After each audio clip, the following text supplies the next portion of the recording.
Hoje nós recebemos aqui no estúdio do RDTV News Arthur Nogueira, que é superintendente da Polícia Rodoviária Federal aqui de Mato Grosso. Seja muito bem-vindo, Arthur. Poliana, a PRF que agradece esse espaço importante de nós trazermos um pouco do nosso trabalho e aquilo que a gente faz pela sociedade nas rodovias federais em Mato Grosso.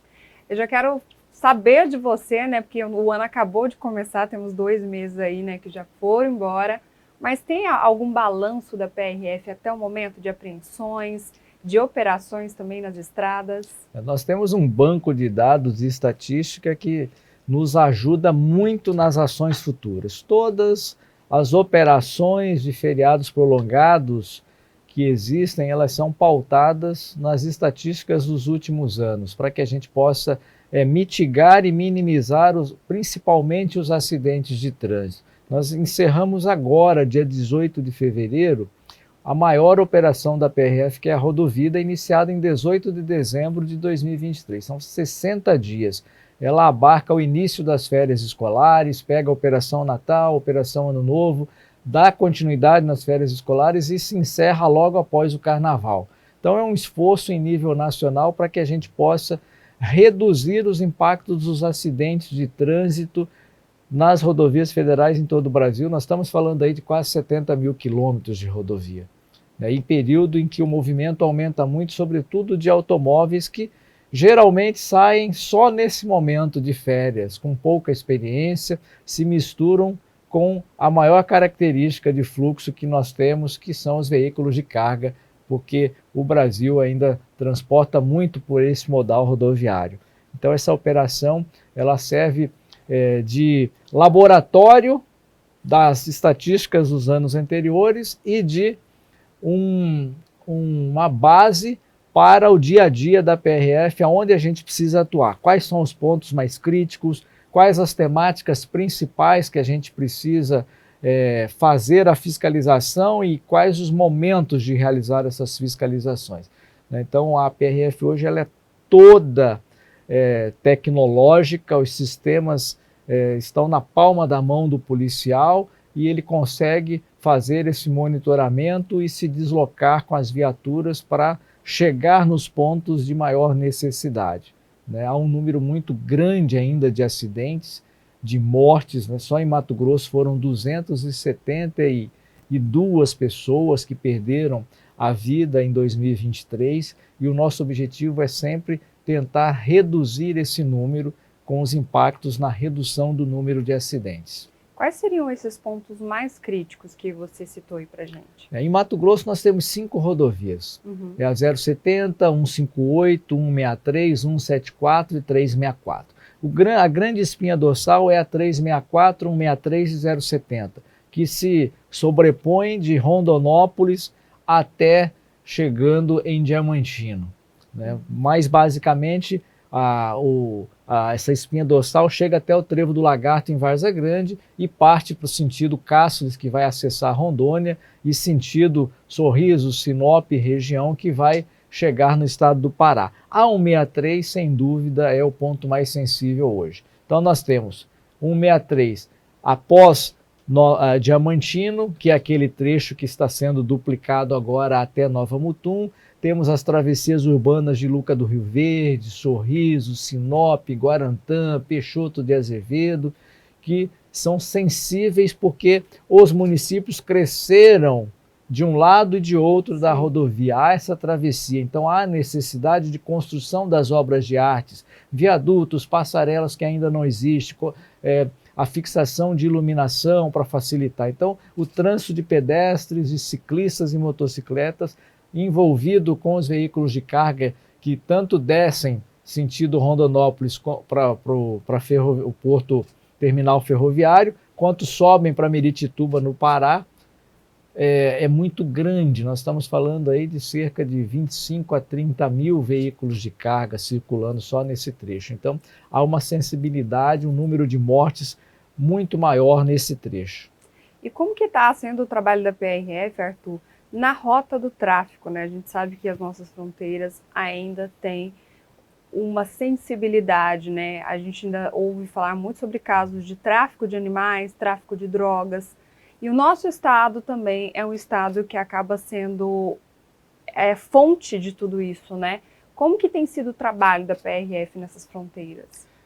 Já no início do ano de 2023, nós tivemos o lançamento de uma operação integrada de fronteira, lançada pelo ex-ministro da Justiça Flávio Dino a pedido do presidente Lula, envolvendo não só as polícias federais, mas também as Forças Armadas. Mato Grosso fez um trabalho aqui muito interessante de integração com o Exército, com o Gefrão da Polícia Militar, com a PRF, com a PF, com a Polícia Civil, para que nós pudéssemos, então, também com a participação da inteligência da ABIN, para que nós pudéssemos atuar nessa região da divisa, da fronteira com a Bolívia, que é um grande desafio. Temos um trabalho do Gefrão muito bem realizado, o Exército está mais presente, e nós temos as unidades operacionais da Delegacia de Cáceres e em Pontes e Lacerda, que também tem uma unidade avançada em Comodoro. O que ocorre? Hoje o tráfico ele é muito dinâmico, esse crime organizado ele se reinventa muito rápido e muitas vezes o poder público não consegue acompanhar, porque a gente precisa seguir uma série de normas que estão no ordenamento jurídico. Então, nesse contexto, nós fizemos só em 2023 quase 13 toneladas entre cocaína e maconha, ressaltando aqui a apreensão de cocaína, que é a que entra pela Bolívia, seja pelo tráfico formiguinha, são aquelas pessoas contratadas que muitas vezes caem com o trabalho dos nossos cães dentro de ônibus, eles estão ali misturados com os passageiros, ou em grandes apreensões de 500 quilos, 400 quilos, que é todo um trabalho de inteligência, de integração das várias forças. E a maconha que foi um volume menor. Por que teve esse volume menor? Porque essa operação integrada, ela atua muito forte no Paraná, no Rio Grande do Sul e no Mato Grosso do Sul, que é a porta de entrada da maconha, ela vem de lá para cá. Então aquilo que sobrou, a gente conseguiu fazer a interceptação aqui. Foram menos de 3 toneladas. Então isso é importante, quando a gente fecha em termos de Brasil essas entradas, a gente consegue alcançar esse resultado que nada mais é do que uma entrega de todas as instituições para a sociedade. Você citou aí os cães farejadores, né? Eu acho que é importante a gente falar também sobre o trabalho deles, porque eles são um suporte também para o trabalho da PRF, né? A gente vê grandes apreensões sendo feitas graças a esses cães farejadores, né? É uma grande ferramenta, um grande avanço. Eu me lembro que há 30 anos, quando eu ingressei na PRF, você abordava um ônibus e assim dava até um desânimo, porque a hora que abria o bagageiro, forrada assim, não tinha espaço para nada de tanta bagagem. Aí você pensava, vou ter que abrir todas essas bagagens, olhar uma por uma, e ainda tem 40 passageiros lá em cima também com bagagens. Então imagina, eram horas para você fiscalizar um ônibus. E esses cães, muito bem cuidados, muito bem treinados, desde os primeiros meses, são adestrados para isso, em questão de 5 minutos, eles indicam se há a presença do entorpecente ou não em qualquer tipo de bagagem, em cima e embaixo. Então isso dá uma celeridade. Praticamente todos os ônibus que passam por algumas unidades operacionais onde nós temos os canis são parados e vistoriados com auxílio desses pets. Você acha que com o passar dos anos, né, com essas operações, trabalhos de conscientização também, os motoristas estão mais atentos, cometendo menos infrações no trânsito? Nós esperávamos muito mais. Por quê? Nós trabalhamos já há uma década muito forte na questão da educação do trânsito. Então nós temos projetos como o Festival Estudantil Temático de Trânsito, que vai para as escolas, que atua em vários municípios de Mato Grosso. Nós temos o cinema rodoviário. Em quase todas as unidades operacionais tem um espaço como se fosse um cinema, onde os veículos são abordados, os ocupantes são chamados a acompanhar uma rápida palestra, demonstrando ali a importância do cinto de segurança, do respeito ao limite de velocidade, a questão de não beber quando for dirigir. Todas essas temáticas são temáticas trazidas das causas principais dos acidentes, para que a gente possa massificar isso. E, enquanto isso, o condutor passa pelo teste do bafômetro, é checado o seu veículo, a condição de segurança. Então, são milhares de pessoas por ano alcançadas por esse trabalho. Logo, o resultado disso é um melhor comportamento. Mas quando a gente chega em algumas operações e verifica que o número de acidentes ele aumentou, a gente se pergunta, né? Peraí, será que o que está faltando?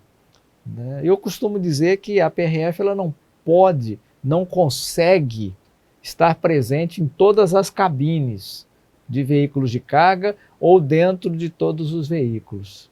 Mas nós já temos projetos de grandes empresas que se preocupam com a segurança viária, em que já existem essas câmeras e existe um monitoramento via satélite para acompanhar o comportamento do motorista, né? Seja da sua fadiga durante a direção, seja daquelas regrinhas básicas, né? 2 mãos na direção, voltar o olhar totalmente para a via, não ficar manipulando objetos com objetos soltos, como ficar tomando água, aquele chamado chimarrão, transportar pessoas ali na cabine, em cima da cama, né, que vai tirar a atenção do motorista, né, aquela conhecida piscadinha de olho. Então, esse sistema já indica ao motorista que ele precisa parar para descansar, que ele tem que colocar as 2 mãos no volante, que ele tem que obedecer a velocidade. A exemplo, na Serra de São Vicente, que é 50 km por hora, já avisa que ele tem que obedecer aquela velocidade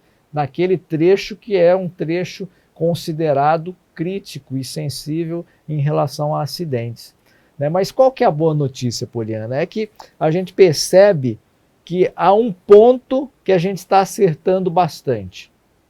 São 2 fiscalizações, né, que é o controle da velocidade utilizando os radares, existem as lombadas eletrônicas e existem os aparelhos que são operados pelos policiais, são chamados radares dinâmicos. Esses radares eles são colocados nesses pontos principais de acidentes. Entre Nova Mutum e Diamantino, nós tínhamos tragédias ali, inclusive envolvendo ônibus, morria muita gente. A partir do momento que nós intensificamos o uso desse equipamento, ele controla a velocidade. Ah, mas os acidentes pararam de acontecer? Não, é muito difícil em rodovias você falar em zerar acidente. Isso é utópico. Agora, quando eles acontecem, a velocidade é o fator principal de indicar se será grave ou não. Então, quando ele está dentro do limite da velocidade, que em alguns trechos é 80, em outros passa a 110, o impacto aos ocupantes do veículo é menor. Então, não vai causar ferimentos graves e nem levar à morte. Então, isso a gente tem demonstrado em estatísticas, registrando um número maior de acidentes, mas um número menor de feridos graves e de mortes. Quando a gente verifica isso, a gente chega nessa constatação, que é a velocidade do veículo. E outro ponto é a colisão entre 2 automóveis com a mesma massa e um automóvel, uma motocicleta com os veículos de carga, onde os menores levarão sempre, né, o maior prejuízo. E o uso do bafômetro já é, né, inserido no policial que toda abordagem ele convide o condutor a realizar o teste do bafômetro. Por quê? Vai ficar sempre na memória do condutor que todas as vezes que ele for dirigir, ele vai pensar no teste do bafômetro. Fala, não, eu vou sair daqui a pouco com o carro, eu vou pegar a estrada, então eu não vou beber, porque se eu for parado eu vou ter que soprar o bafômetro. Então, se soprar e acusar, tem a notificação de quase R$3.000. Se ele não quiser soprar, se recusar, a lei já prevê a recusa é o mesmo valor, a mesma pontuação, o mesmo processo de suspensão da CNH. Então, essas 2 ações têm contribuído bastante para reduzir o número de feridos graves e de mortos. Que bacana, né? A gente destaca aqui, assim, uma coisa que chama muita atenção é que tem que doer no bolso, né, dos motoristas para começarem a ter mais conscientização também, né? Entender que não pode misturar bebida com o volante. E nesse sentido tem 2 infrações com valores que foram trabalhados em termos legislativos, porque eram causas de acidentes graves com mortes. Uma delas é dirigir sob efeito de álcool, quase R$3.000, R$2.957, e a outra são as ultrapassagens em locais não permitidos, ou aquelas ultrapassagens forçadas. Então a primeira é 1.457 e forçar uma ultrapassagem, que é aquele momento que eu não tenho espaço, não tenho tempo, está vindo o veículo, eu vou obrigar o veículo que está sendo ultrapassado, muitas vezes a ter que reduzir e sair para o acostamento, o que está vindo da mesma forma, colocando em risco todo mundo. Essa aí é um pouquinho mais pesada, é R$ 2.957. E são milhares de infrações que são registradas em Mato Grosso, dessas 3 condutas que são muito graves e muito perigosas, que geram esses acidentes que a gente vê que morre 3, morre 4, às vezes a família toda que está viajando morre em um acidente como esse por conta da escolha do motorista. Então volta lá na conduta do motorista, que se todos os veículos fossem monitorados por câmeras para poder ter essa interação com o motorista do seu comportamento, talvez a gente conseguiria chegar num ponto de reduzir, né, num número assim aceitável, né, de sinistros, né, para que a gente possa falar aí em reduzir o número de mortes. A gente espera que sim, né? Quem sabe, né, Arthur? É um trabalho que a PRF costuma fazer, propondo alterações legislativas nas câmaras temáticas, na Câmara dos Deputados em Brasília. Então, todas essas alterações da tolerância zero da alcoolemia partiu de situações como essa, o aumento do valor das multas de ultrapassagens partiu de situações como essa, porque no Código de Trânsito a gente tem a infração mais leve, R$ 53. Então ela vai subindo, chega até 5.000 e poucos reais, de acordo com a gravidade. Então essas infrações, elas estão congeladas lá atrás, de 15 anos atrás. Aí o cidadão, ele não sente no bolso ele pagar R$ 53. Ele não vai refletir, não faz diferença para ele.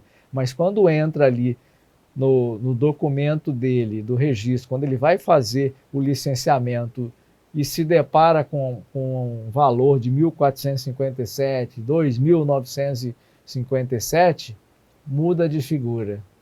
Ele começa a repensar na sua conduta e começa a colocar isso no custo da viagem que ele fará. Arthur, muito obrigada, viu, por trazer essas informações para a gente, viu? A gente fica muito feliz e continuamos sempre torcendo pelo trabalho que vocês fazem, que é um trabalho muito importante aqui, né, no nosso estado. Mais uma vez eu quero agradecer esse espaço e dizer a você que está nos acompanhando, que é condutor, que é passageiro, que é ciclista, que é pedestre, todos fazem parte desse contexto da segurança viária. A vida de cada um tem o seu valor, há sempre alguém esperando você chegar. Então, faça o seu deslocamento pela rodovia tranquilo, seja a trabalho, seja a passeio, obedeça a sinalização, atenção total durante o trajeto. A viagem só termina quando você para o veículo, retira o cinto de segurança e entra na sua casa, no seu local de trabalho, abraça alguém. É preciso tratar o trânsito com essa consciência para que possa nos ajudar a reduzir esses impactos e as tristes notícias de pessoas mortas em acidentes graves. Se você gostou da nossa entrevista, deixe o seu comentário e compartilhe muito também nas suas redes sociais. Muito obrigada!